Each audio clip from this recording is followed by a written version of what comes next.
When I first announced that I would be doing a series marathon of the Final Fantasy franchise, I got a number of comments imploring me to skip Final Fantasy II. These requests didn't exactly come as a surprise. Final Fantasy II has a reputation as the worst of the franchise. But despite chat's protests, I persisted. After all, worst case scenario, I could get some engagement via the old reliable angry video game nerd formula. But I entered with an open mind, and I was pleasantly surprised. Final Fantasy II is not the terrible heap of trash the internet seems to be convinced it is. In fact, I think Final Fantasy II is an incredibly good role-playing game, possessing both unique and interesting gameplay systems, as well as a very good story.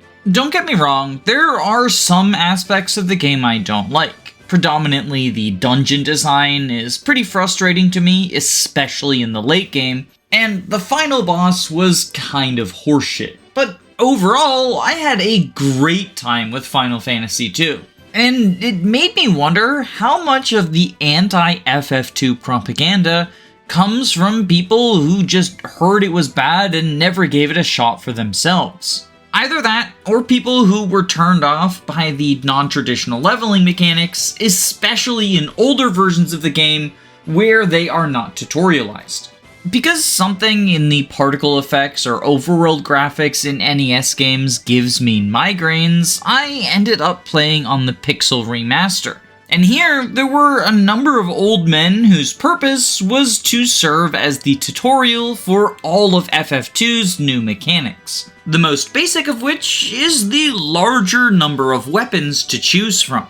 There are now 6 main schools of weapons: swords, axes, spears, staves, knives, and bows. Additionally, while they are not a weapon themselves, shields can be equipped in either of your hands in place of a weapon, and if you don't have any weapons equipped, you will do unarmed attacks. Unlike in Final Fantasy I, which weapon you choose to specialize in is actually a relevant choice, since you will gain rank in that weapon and be more effective at using them. And the same applies for shields. Of these 6, swords and axes tend to be the strongest weapon types, although staves and knives can potentially be preferable on mages, since weapons penalize magical output, but staves and knives penalize it less than the other weapon types. It's also potentially worth noting that dual wielding exists in this game. If you put a weapon in both hands instead of a weapon in shield, then you are able to attack twice, once with each weapon.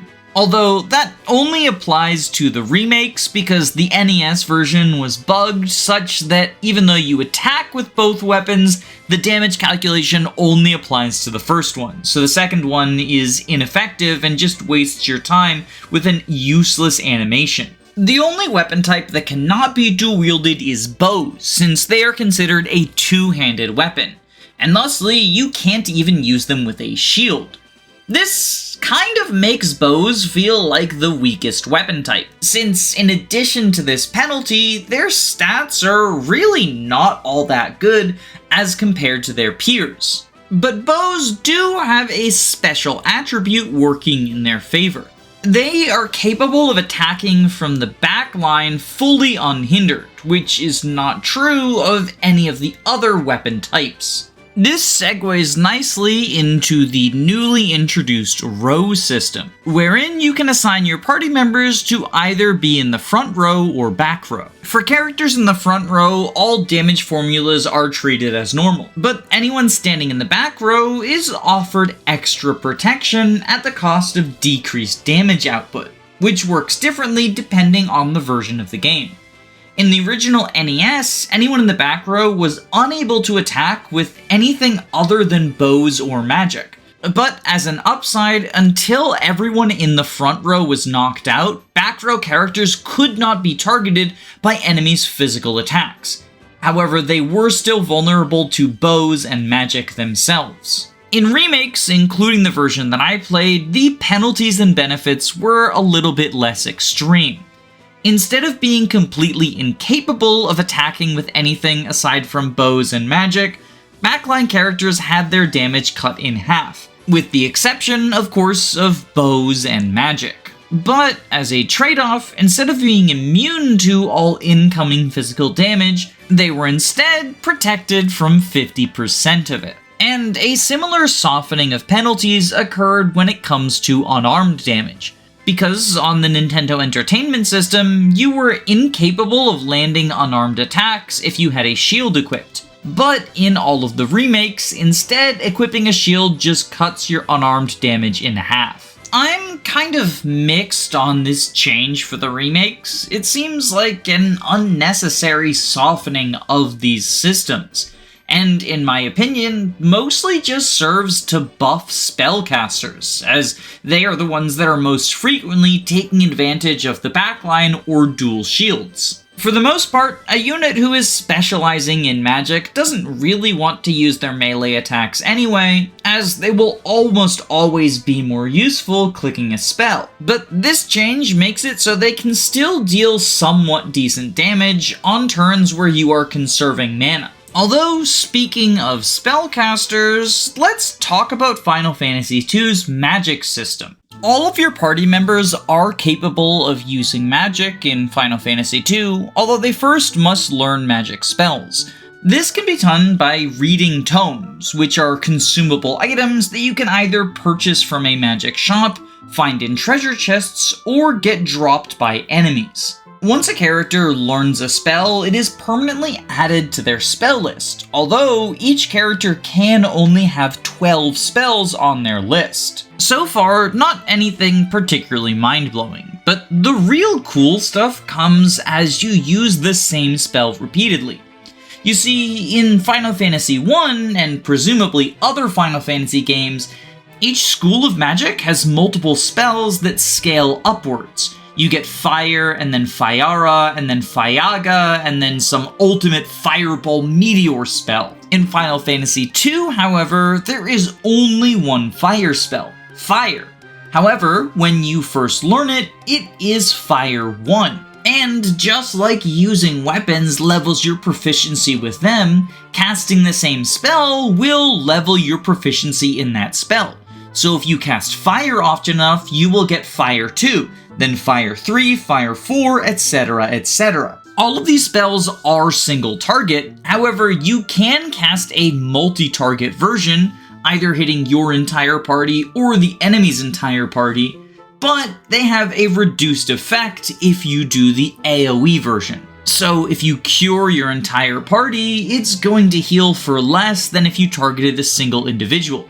And likewise, if you do fire to all of your opponents, then it's going to deal less damage when compared to a single target spell. The last kind of neat thing about these books is that in addition to using them on the overworld to learn the spell and add it to your repertoire, you can also use them as consumable items in battle, and doing so casts a powerful version of the spell, usually rank 7.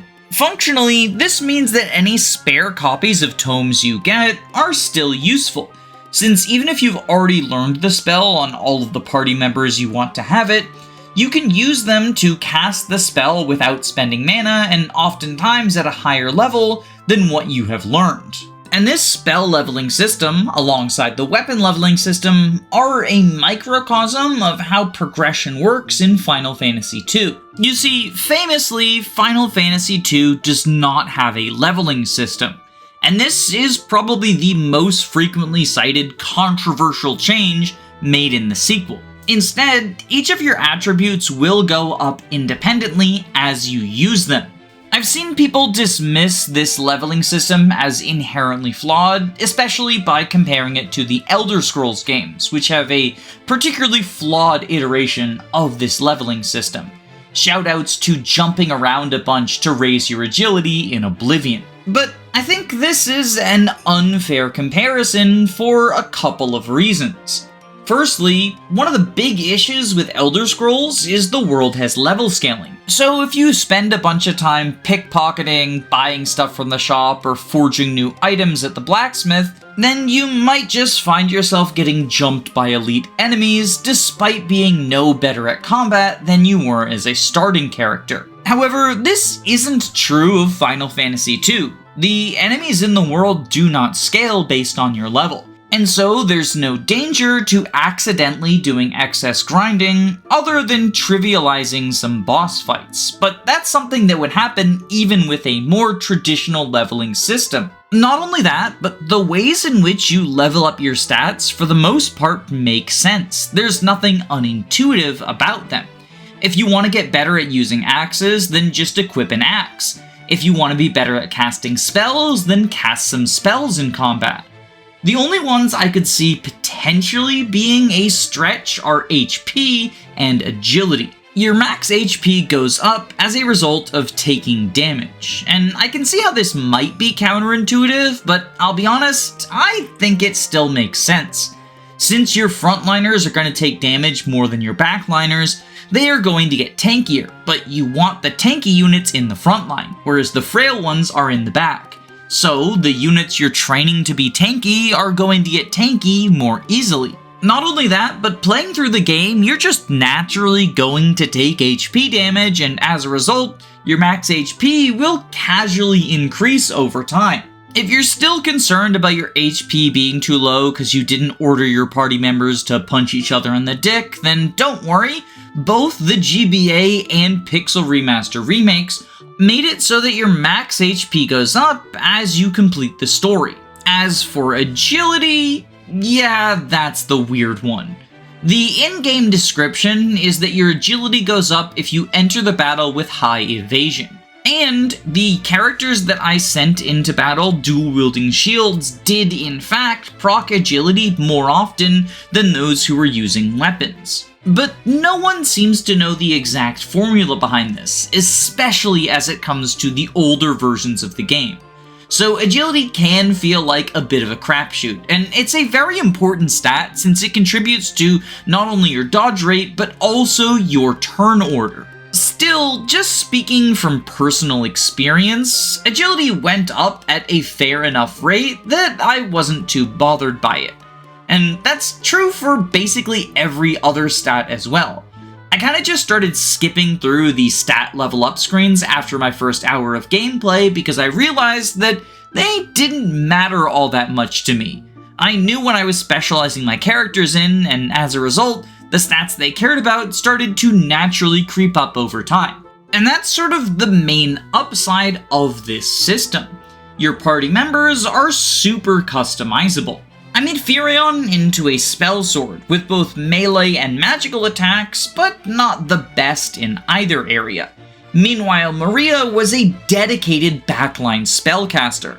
I gave her dual-wield shields and just had her spam the most powerful spells in my arsenal. The beefcake guy I turned into a traditional warrior, having him frontline with heavy armor and bonking foes with a big fuck-off axe. And since everyone's capable of wielding spells, I gave Guy some redundant copies of utility spells that don't really care about your magic stat, such as Protect, Blink, or Warp to help you get out of dungeons. Because I didn't use a guide, I'm sure these are far from the optimal builds, but they were strong enough to get me through the game, and I never felt like I was at a significant disadvantage for not doing an excessive amount of grinding. Although, honestly, if you are super into min-maxing, this system is also going to be a playground for you, since finding the optimal grinding strategies is a whole sub-game in and of itself. I'll be honest, I think a lot of the hate for this system comes from people just disliking that it's different from the traditional leveling system. Well, that and the horror stories about how the NES version can cause you to lose stats. To be clear, the horror stories about losing stats are very exaggerated.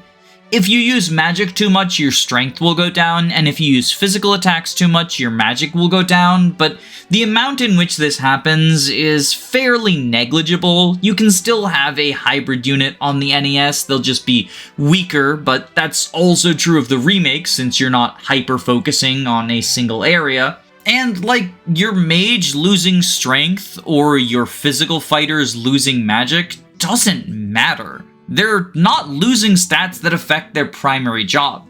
They just make it so that you can't be 99 in every stat at the same time, but you've got 3 party members. You can cover all of your bases, no problem.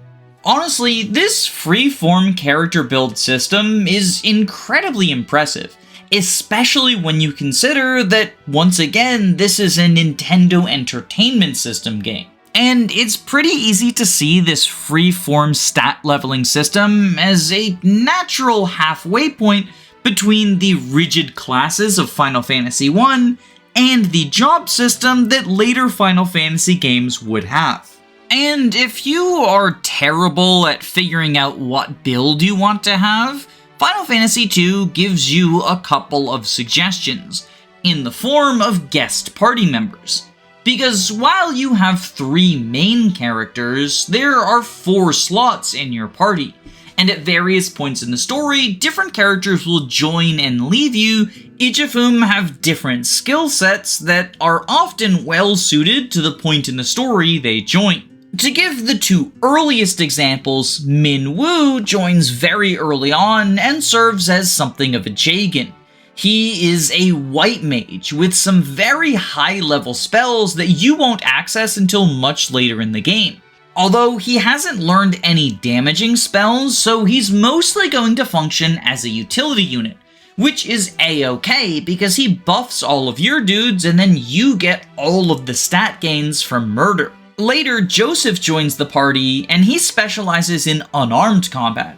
And he kind of serves as a demonstration that going empty-handed is a great way to output huge damage without spending money.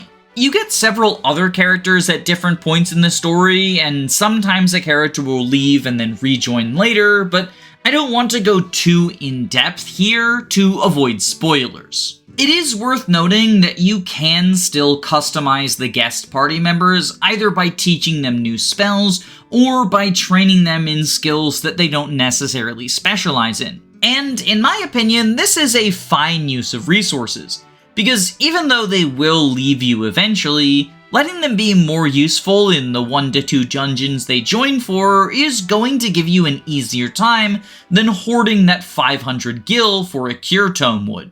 But despite my love of Final Fantasy's systems, there is one aspect of the gameplay that I will not defend, and that is the game's dungeon design. The majority of dungeons in Final Fantasy II are absolute ass. They're structured like convoluted mazes and are full of dead ends as well as trap rooms, which are doors that you go through just to find an empty room with a forced encounter. The early game dungeons love to utilize every Mario Maker amateur's favorite trick: pick a door.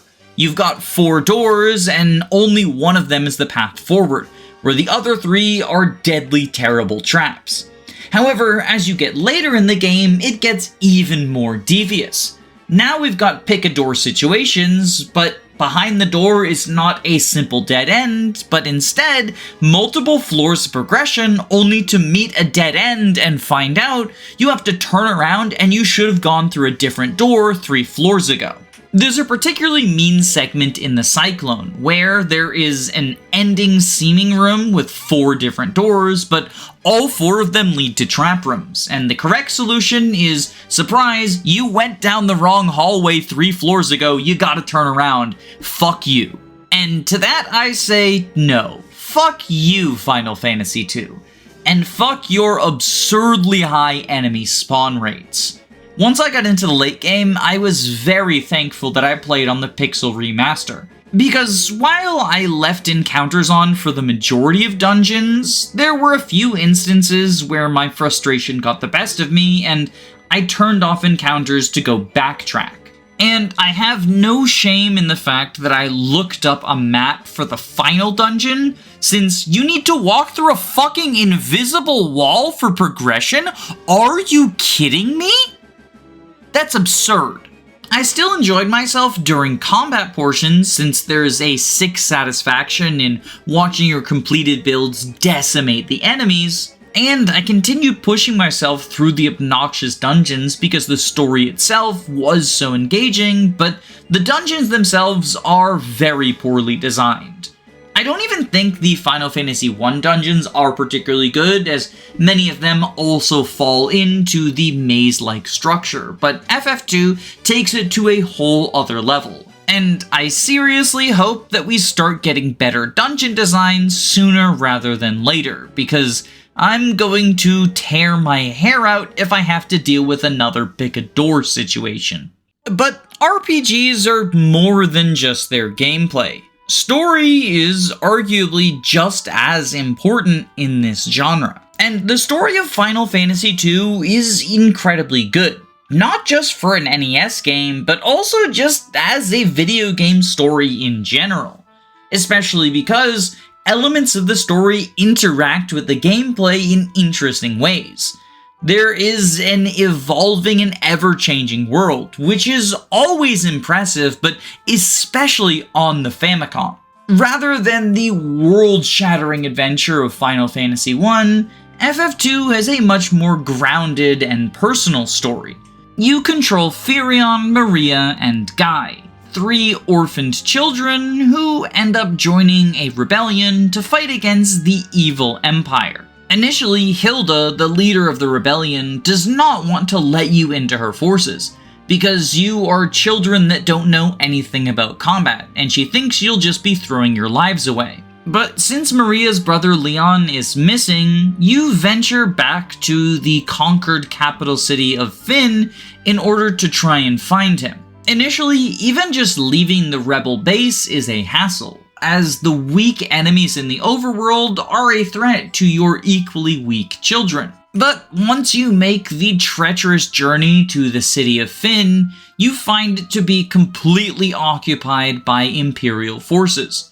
There are guards all over the place, and if you talk to any of them, you will have to fight an enemy that is way out of your league and likely to one-shot you. These guards block access to the basic facilities like shops and inns, so for all intents and purposes, this village is more of a dungeon than anything. While exploring the city, you find Prince Scott on his deathbed, and he entrusts you with a message to the rebellion and his ring as proof of authenticity. Upon delivering the ring and message, Hilda recognizes that y'all have talent, and as such, she trusts you with some missions for the rebellion. These missions include stealing Mithril to forge better equipment, and sabotaging the dangerous Dreadnought, which is the Empire's superweapon and a big part of their power. During the course of these missions, it very much feels like you are operating in enemy territory with guerrilla tactics. In fact, one of the ways that you travel from city to city is by paying a fee for a ferry that will smuggle you across the ocean. Additionally, you can pay for passage on Cid's airship, although any of his journeys will be a one-way trip, which means you will have to deal with the monster-infested overworld on your way back. After a few hours of completing missions in this manner, things start to feel familiar, and the familiar feels a lot less threatening. So, Final Fantasy II needs to throw you a couple of curveballs to make sure you never get too comfortable. One of your earliest missions is to sabotage the Dreadnought, but unfortunately you arrive too late and the Dreadnought is able to take off. When it does, there's a cutscene where the Dreadnought attacks several rebel-aligned settlements, and upon revisiting these places after the attack, you will find devastation. The ground has been scorched, the buildings are all near collapse, and anyone who was outside when the Dreadnought attacked is dead. The people who were indoors were thankfully spared the Dreadnought's wrath, so you can still use inns and purchase items from shops, but the landscape will forever bear the scarring of your failure to accomplish your task. And if that wasn't bad enough, the next trick goes straight for the jugular by killing off a playable character. You see, after defeating the traitorous Borgin, the antagonist for the first arc of the game, he reveals that he has trapped the arena and a boulder rolls towards your party, preparing to crush everyone. It's here that Joseph chooses to make the ultimate sacrifice, holding the boulder back while the rest of your party scuttles to the cave's exit. Ultimately, he isn't able to hold it for long enough, and so the bald brute gets crushed under the boulder's weight, and sad music plays. This itself didn't get me too emotional. Joseph was a minor character who I'd interacted with on a couple of earlier missions, but ultimately was more of a wake-up call that the stakes had been raised. That is, until I returned to his home village and spoke to his daughter Nellie, who simply said, "Joseph isn't coming back, is he?" And despite the fact that this is a single line of dialogue, it managed to get a response out of me. At that moment, Joseph ceased being a random bare-knuckle boxer who joined my party to help me fight through a single dungeon, but became a real person with people who will miss his absence. In Microcosm, Joseph's death highlighted the cost of this war against the Empire we're waging. And Joseph will not be the last of our friends to die during this campaign. There's a lot of playable characters and major NPCs that make the ultimate sacrifice, and it feels like a gut punch each time. Not only that, but as you proceed throughout the story, there are major changes to the world map, such as the rebels retaking some settlements, or in the late game, towns being completely demolished by the Empire's superweapon, and thus rendered unvisitable. Things got incredibly grim, and so this human enemy of the evil Empire felt a lot more threatening to me than the abstract evil forces we faced while restoring the crystals in FF1. Sure, we're told about the land getting poisoned and the water drying up, but a villain's impact hits a lot harder when those you care about suffer because of their actions. This isn't the most complex narrative in the world, but it's effective in its simplicity. And the fact that it coincides with gameplay changes helps to make the emotional impact resonate all the more, which is what I'm looking for in a video game story. So overall, both from a gameplay and story perspective, I'm glad I didn't skip Final Fantasy II. And if you're a fan of the Final Fantasy franchise, or even just RPGs in general, and you haven't checked this one out, I would highly recommend it. It surprised me just how good it is, because its reputation is quite the opposite. Plus, for Final Fantasy superfans, this is the origin of a lot of that franchise's tropes, such as Cid and Chocobos. It's definitely not a flawless game, although if you play on the Pixel Remaster, you can probably avoid the majority of issues simply by liberally disabling encounters in the late game areas. Although, much like I said in the FF1 video, I don't think the Pixel Remasters look particularly good. Someone in the comments pointed out that the biggest issue is the art styles kind of clash with each other. The backgrounds, character models, and enemy models are all in different styles from each other, and so it can be kind of jarring to have them all on the same screen together.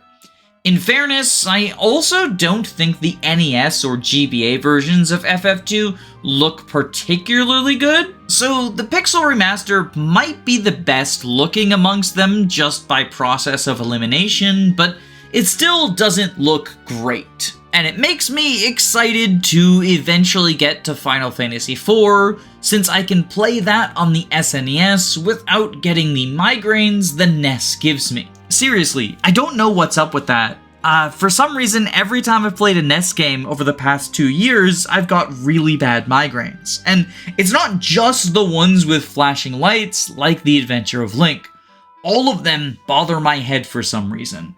Before we go, I do want to rank the Final Fantasy games as I play through the franchise, I'm using Tier Maker to organize them, but this isn't a tier list. I'm not separating them into tiers. They're just going to be ordered in terms of my favorite to least favorite. And as of right now, I've only played the first two, and as I mentioned, I prefer 2 over 1. So 2 is my number 1, and 1 is my number 2. But as I play through future entries, I fully expect this list to get fleshed out, and imagine that there are quite a few games I'll enjoy more than the 2 OG classics. But yeah, that's basically all I've got, so time to thank my patrons.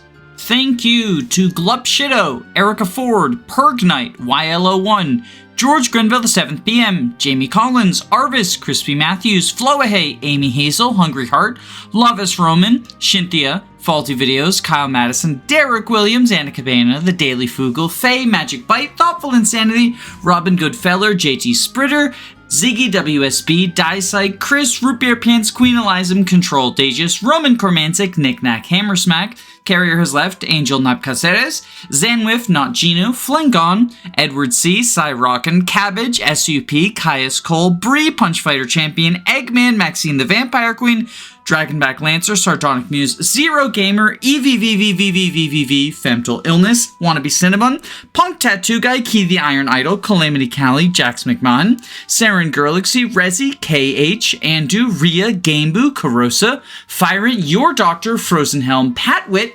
Electric Giga, Girl Boss, Lizard Bongwater, Christopher Bueno, Marin McLean, Jaden, Zillin Solis, Some Trade, Squeegee555, Smaz Ruby, Zycrom, Robin D, Alenby, Hound Dogs, They Thom, Clan, Pillow Willow, and especially my Jagans, KTRRK2, Your Best Friend 9000, Adele, Alexander Roper, Sensitive Luigi, Siggy, and Lil Man. If you're interested in joining the names on screen, as well as getting early access to videos that I make, and being able to vote on things that affect the direction of the channel, there's a link to my Patreon below. But please only donate if you can comfortably afford to do so. I don't want anyone going broke over Fire Emblem content.